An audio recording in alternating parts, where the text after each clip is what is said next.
শুরু করছি আমি তো ভালোবাসি তোকে উপন্যাসের তৃতীয়তম পর্ব।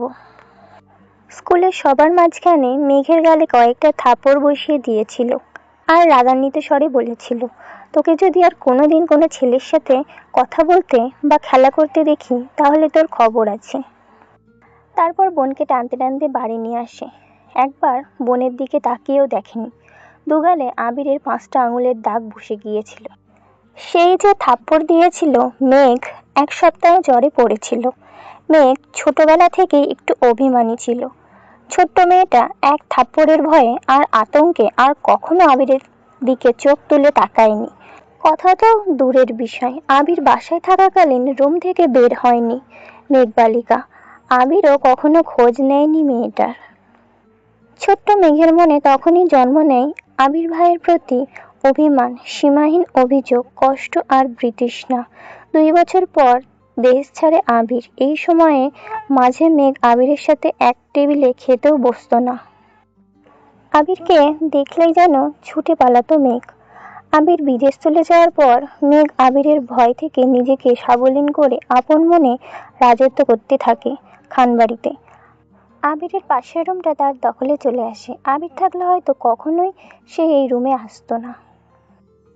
বিদেশে যাওয়ার পর আবির সবার সাথে ভিডিও কলে কথা বলেছে, কিন্তু কথা হয়নি মেঘের সাথে। 2-1বার মেঘের কথা জিজ্ঞেস করেছিল ঠিকই, কিন্তু মেঘ তাতে আটকে উঠে কথা বলতে চায়নি। এরপর থেকে আবিরও কখনো মেঘের কথা জিজ্ঞেস করেনি। এত বছর পর ভাই বাড়ি এসেছেন, এখনো দেখা হয়নি তার সাথে। এরই মধ্যে মারপিট করে ফেলেছে। ছোটবেলায় অনুভূতি প্রকাশ না করতে পারলেও আজ আবিরের কর্মকাণ্ডের কথা শুনে মেঘের মনে একটা নামই ঘুরপাক খাচ্ছে। সেটা হলো হিটলার।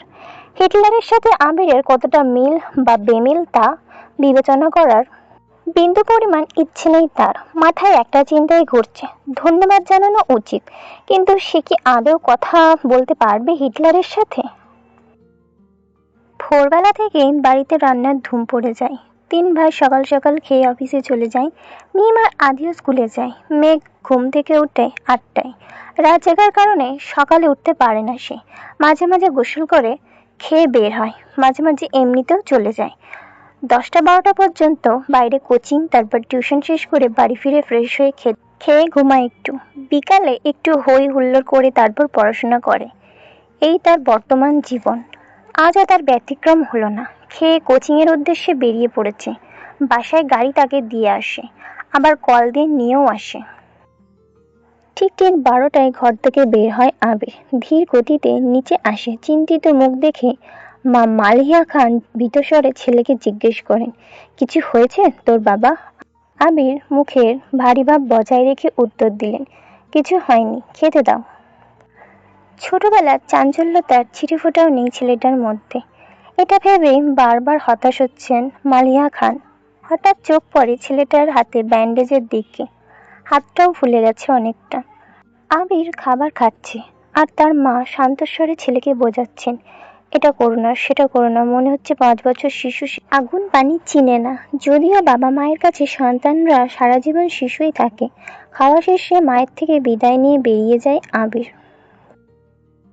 মেঘ বাড়ি ফিরেছে 1 ঘন্টা হবে। শাওয়ার নিয়ে নিচে এসেছে খেতে। খাওয়া শেষ। তানভীর রুম থেকে ছুটে এসে জিজ্ঞেস করে, বড় আম্মু, ভাইয়া কোথায়? আজকে উঠেছে মালিহা খান। ও তো 2-3 ঘন্টা আগেই খেয়ে বের হয়েছে। কেন? ইস, মিস করে ফেললাম। মালিহা খান জিজ্ঞেস করে, কি হয়েছে বাবা?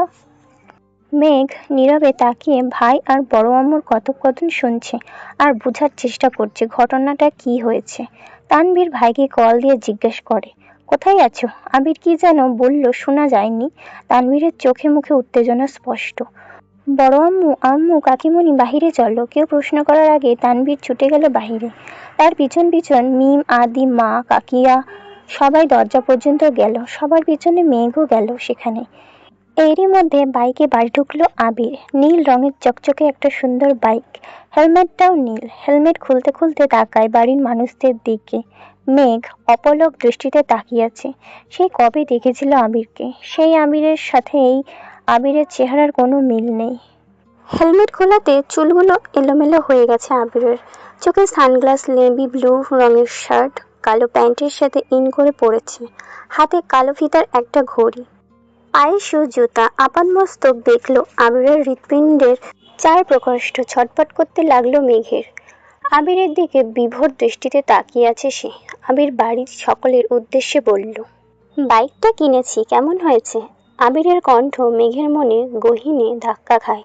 এতে হুঁশ ফিরে তার। দাঁড়িয়ে থাকতে পারছে না সে। এক দৌড়ে নিজের রুমে ঢুকে দরজা আটকে শুয়ে পড়ে মেঘ। মিম আর আদি হই হুল্লোড় করছে। আবির ভাইয়ার কাছ থেকে আবদার করেছে ওদের বাইকে নিয়ে ঘোরার জন্য। মালিয়া খান ছেলের কানে ডাকিয়ে প্রশ্ন করলেন, বাসায় 2-3টা গাড়ি থাকার পরও বাইক কেন কিনলে? আমার গাড়িতে চলাচল ভালো লাগে না, অবলীলায় উত্তর দিল আবির। পিচ্চিরা খুশি হলেও খুশি হতে পারেননি মালিয়া খান, হালিমা খান আর আকলিমা খান, কারণ এই বাড়িতে বাইক ব্যবহার নিষেধ করেছিলেন স্বয়ং আলী আহমদ খান নিজেই।